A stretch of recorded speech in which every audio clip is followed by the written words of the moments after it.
Defence purchases Bharat ही नहीं बल्कि दुनिया भर के देशों की फॉरेन पॉलिसी का मेजर हिस्सा रहे हैं, क्योंकि एक तो ये हथियारों की डील्स काफी ज्यादा महंगी होती हैं और जिन भी देशों से हथियार खरीदे जाते हैं फिर उनके साथ अगले 30 से 40 सालों तक जब तक वो हथियार सर्विस में रहे तब तक अच्छे संबंध बनाकर रखने पड़ते हैं, जिसकी वजह से कई बार कई चीजों में कॉम्प्रोमाइजेस भी करने पड़ते हैं। उदाहरण के तौर पर आज भारत हथियारों के मामले में रशिया पर पूरी तरह निर्भर है, क्योंकि आज भी हमारे 50 से 60% हथियार रशियन मेड या फिर रशियन टेक्नोलॉजी पर बेस्ड हैं, जिनकी मेंटेनेंस से लेकर रिपेयर, सर्विस और अपग्रेड के लिए हमें रशिया पर ही निर्भर रहना पड़ेगा, जिसके कारण भारत रशिया के पाकिस्तान के करीब जाने पर भी उसको ब्लैकमेल करने के लिए उसके खिलाफ यूक्रेन का साथ नहीं दे सकता है। बस इन्हीं ड्रॉबैक्स की वजह से और कई बिलियन डॉलर्स हथियारों की खरीदारी के नाम पर देश से बाहर जाने के कारण भारतीय सरकार ने हथियारों के मामले में भी भारत को आत्मनिर्भर बनाने की योजना बनाई थी, जिसके अंतर्गत सेना के इस्तेमाल में आने वाले कई हथियारों को कैटेगराइज करके इनमें से कई हथियारों के इंपोर्ट्स पर रोक लगा दी गई है।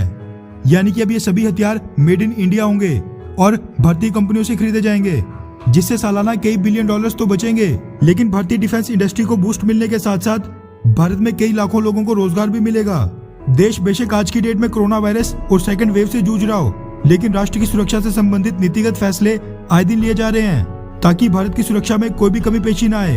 अब भारतीय सरकार ने इसी से संबंधित एक और बड़ा फैसला लिया है, जो कि अमेरिका, रशिया और फ्रांस जैसे देश जो कई सालों से भारत को कई बिलियन डॉलर्स के हथियार लगातार बेचते आ रहे हैं, ये उनके लिए बहुत ही बड़ी बैड न्यूज है, क्योंकि जो पैसा अदरवाइज उनके देश में जाता था वो अब नहीं जाएगा।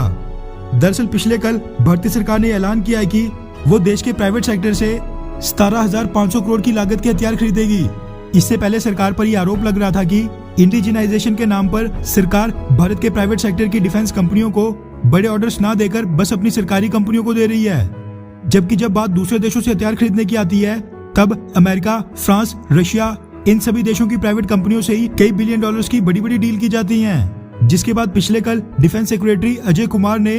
Special centre for national security studies में एक इवेंट के दौरान ये बताया कि इस साल जो भारतीय सेना के लिए डोमेस्टिक प्रोक्योरमेंट होनी है, यानी जो भी हथियार भारतीय कंपनियों से खरीदे जाने हैं, उनके 25% ऑर्डर्स भारत की प्राइवेट सेक्टर की कंपनियों को दिए जाएंगे, जिनकी लागत 17,500 करोड़ के आसपास होगी। और ये सारे का सारा पैसा भारतीय प्राइवेट सेक्टर की कंपनियों के पास ही जाएगा। साथ में जो कॉन्ट्रैक्ट्स आज की डेट में पब्लिक सेक्टर की कंपनियों को मिल रहे हैं, वो पब्लिक सेक्टर की कंपनियां भी आज की डेट में अपना बहुत सारा काम आउटसोर्सिंग के जरिए प्राइवेट कंपनियों को ही दे रही हैं,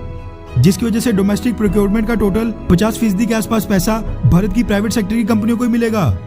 डिफेंस सेक्रेटरी अजय कुमार ने आगे ये भी कहा कि इस तरह हम भारत में डिफेंस इंडस्ट्री का एक पूरा इकोसिस्टम तैयार कर रहे हैं। उन्होंने बताया कि जो भारत में हथियारों का एवरेज प्रोक्योरमेंट टाइम 5 साल था, उसको अब कम करके 3.5 साल तक लाया गया है और अब हमारा टारगेट उसको 2 साल तक पहुंचाने का है। यानी जब सेना किसी भी हथियार की डिमांड देगी तो वो हथियार 2 साल के अंदर अंदर सेना के हाथ में होगा। खैर, वैसे हैरानी होती है ये देखकर कि भारतीय सरकारें आज से पहले दुनिया भर के देशों की प्राइवेट कंपनियों से कई बिलियन डॉलर्स के हथियार खरीदती थी,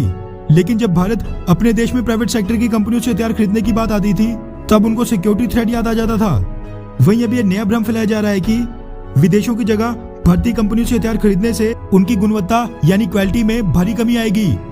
इस पर आपकी क्या राय है? क्या भारत की प्राइवेट सेक्टर की कंपनियों को बड़े बड़े ऑर्डर्स देने चाहिए, हाँ या फिर नहीं?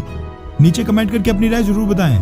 अच्छा सुनो, चैनल को सब्सक्राइब करो, उसके बाद घंटी बजा देना ताकि अगली वीडियो आपसे मिस ना हो पाए। Thank you.